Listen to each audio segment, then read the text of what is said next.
Assalamualaikum warahmatullahi wabarakatuh dan salam sejahtera. Pendidikan Islam bukanlah bermula di sekolah atau di masjid semata-mata, tetapi bermula sejak anak dilahirkan. Malah sejak dalam kandungan lagi, rumah merupakan institusi pendidikan pertama dan ibu bapa ialah guru paling awal serta paling berpengaruh dalam kehidupan seorang anak. Dalam Islam, pendidikan bukan hanya menekankan aspek akademik, tetapi merangkumi pembentukan akhlak, iman, emosi dan rohani. Adik-adik, nak tak kita kenali tokoh-tokoh Islam? Jom! Dua tokoh besar Islam iaitu Imam Al-Ghazali dan Imam Al-Bukhari telah menggariskan asas pendidikan yang sangat kukuh, khususnya berkaitan pembentukan akhlak dan penghayatan ajaran Rasulullah sallallahu alaihi wasallam. Melalui video ini, kita akan meneliti bagaimana teori dan pemikiran kedua-dua tokoh ini boleh diaplikasikan oleh ibu bapa dalam kehidupan seharian bagi melahirkan anak-anak yang berakhlak mulia, beriman dan seimbang dari segi jasmani, emosi, rohani dan intelek. Kawan-kawan, Imam Al-Ghazali ni merupakan salah seorang tokoh ilmuwan Islam yang paling berpengaruh dalam sejarah Islam. Nama penuh beliau ialah Abu Hamid Muhammad bin Muhammad Al-Ghazali. Beliau dilahirkan pada tahun 450 Hijrah bersamaan 1058 Masihi di Tus, Parsi. Sejak kecil, Imam Al-Ghazali sangat mencintai ilmu pengetahuan. Beliau terkenal sebagai seorang yang tekun belajar, berakhlak tinggi dan mempunyai daya ingatan yang sangat kuat. Beliau menuntut ilmu dalam pelbagai bidang seperti akidah, fiqh, tasawuf, falsafah dan pendidikan. Imam Al-Ghazali digelar sebagai Hujjatul Islam, iaitu pembela agama Islam. Beliau telah menghasilkan banyak karya agung yang masih digunakan sehingga hari ini. Antara kitab terkenal beliau ialah Ihya Ulumuddin, sebuah kitab yang membincangkan hubungan antara ilmu, akhlak dan penyucian jiwa. Beliau juga percaya bahawa ilmu tanpa akhlak tidak membawa keberkatan dan ibadah tanpa ikhlasan pula tidak memberi kesan kepada hati. Pendidikan akhlak anak menurut Imam Al-Ghazali. Pertama, kasih sayang sebagai asas didikan, iaitu ibu bapa perlu mendidik anak dengan penuh kasih sayang dan kelembutan agar anak mudah menerima nasihat. Kedua, ibu bapa menunjukkan contoh teladan yang baik. Akhlak ibu bapa menjadi contoh utama yang akan ditiru oleh anak-anak dalam kehidupan seharian. Ketiga, pembiasaan amalan baik. Amalan yang baik perlu dibiasakan sejak kecil lagi secara berperingkat dan konsisten agar menjadi tabiat. Keempat, pendidikan adab harian, iaitu anak perlu diajar adab bercakap, makan, belajar dan bergaul bagi membentuk akhlak mulia. Kelima, teguran berhikmah, iaitu kesalahan anak perlulah ditegur dengan cara yang lembut dan berhikmah dan bukannya dengan kekerasan. Jom kita kenali Imam Al-Bukhari. Imam Al-Bukhari merupakan salah seorang tokoh hadis paling agung dalam sejarah Islam. Nama penuh beliau ialah Abu Abdillah Muhammad bin Ismail Al-Bukhari. Beliau dilahirkan pada tahun 194 Hijrah bersamaan 800 sebelum Masihi di Bukhara yang kini terletak di Uzbekistan. Imam Al-Bukhari terkenal dengan ketelitian yang sangat tinggi dalam mengumpul dan menilai hadis Rasulullah SAW. Sehingga beliau diberi gelaran Amirul Mukminin fil Hadis, iaitu pemimpin orang beriman dalam bidang hadis. Sejak kecil, Imam Al-Bukhari menunjukkan kecerdasan luar biasa dan kecintaan yang mendalam terhadap ilmu hadis. Beliau mengembara ke banyak tempat untuk menemui para ulama dan memastikan setiap hadis yang diriwayatkannya benar-benar sahih. Hasil usaha tersebut, beliau telah menghasilkan karya agung iaitu Sahih Al-Bukhari yang diiktiraf sebagai kitab hadis paling sahih selepas Al-Quran. Imam Al-Bukhari wafat pada tahun 256 Hijrah bersamaan 870 Masihi. Namun, sumbangan beliau terus menjadi rujukan umat Islam sehingga ke hari ini. Melalui hadis-hadis yang diriwayatkannya, Imam Al-Bukhari menekankan bahawa akhlak mulia merupakan cerminan iman seseorang. Antara hadis yang diriwayatkan oleh beliau ialah sabda Rasulullah SAW yang bermaksud bahawa orang mukmin yang paling sempurna imannya ialah mereka yang paling baik akhlaknya. Hadis ini menunjukkan bahawa pendidikan Islam perlu memberi penekanan kepada pembentukan akhlak, bukan hanya pencapaian ilmu semata-mata.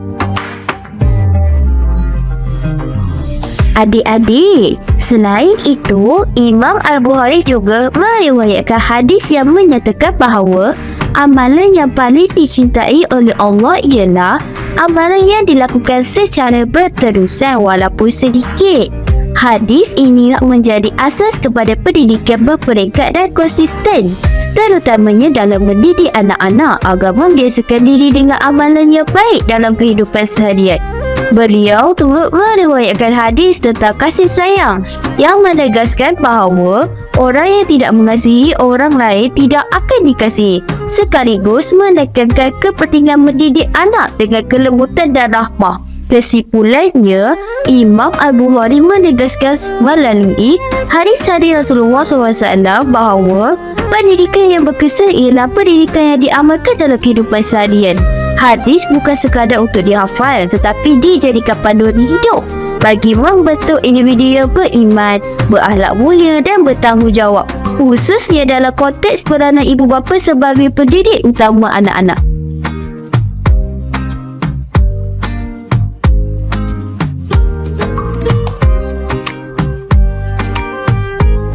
Aktiviti harian yang boleh dilakukan di rumah ialah ibu bapa boleh membiasakan anak-anak dengan solat subuh bersama sebagai satu rutin harian bagi memupuk disiplin dan hubungan spiritual dengan Allah.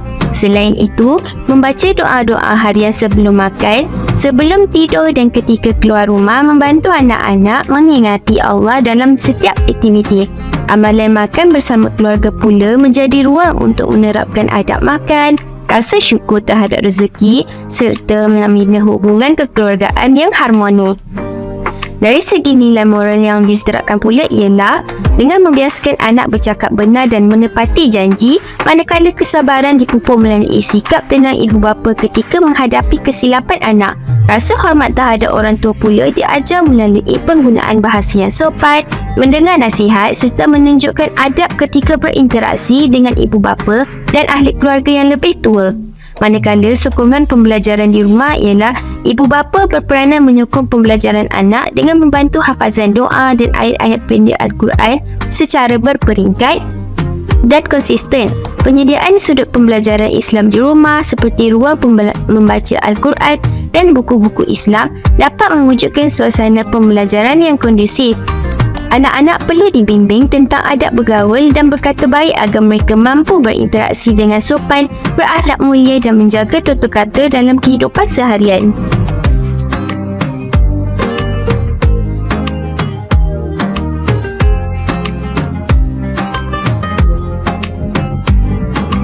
Menurut Imam Al-Ghazali, ibu bapa merupakan pendidik utama yang paling berpengaruh dalam pembentukan anak-anak. Beliau menegaskan bahawa kanak-kanak ibarat kain putih dan akan dibentuk melalui pemerhatian, pembiasaan serta persekitaran yang disediakan oleh ibu bapa.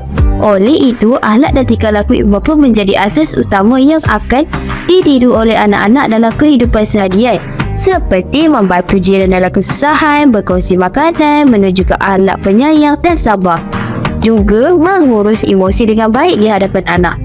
Seiring dengan itu, Imam Al-Bukhari melalui perhimpunan hadis Rasulullah SAW menunjukkan bahawa pendidikan terbaik berlaku melalui contoh amalan. Hadis-hadis yang diriwayatkan oleh beliau menekankan bahawa akhlak yang baik, kasih sayang dan amalan yang konsisten lebih berkesan berbanding nasihat semata-mata. Ini menunjukkan bahawa ibu bapa bukan hanya berperanan memberi arahan tetapi perlu menunjukkan amalan yang selaras dengan ajaran Islam. Gabungan pandangan kedua-dua tokoh ini menegaskan bahawa anak-anak belajar paling berkesan melalui apa yang mereka lihat dan alami, bukan hanya melalui apa yang mereka dengar. Oleh itu, ibu bapa yang berakhlak baik, penyayang dan konsisten dalam amalan Islam akan melahirkan anak-anak yang mencontohi nilai tersebut secara semula jadi.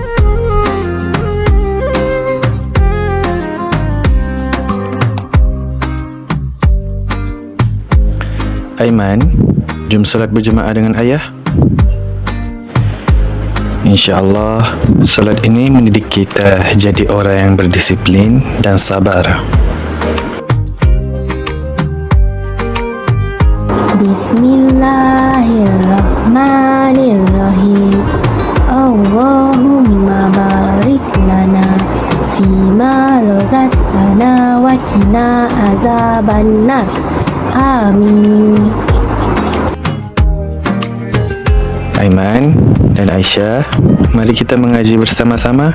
Al-Quran ini adalah petunjuk hidup kita.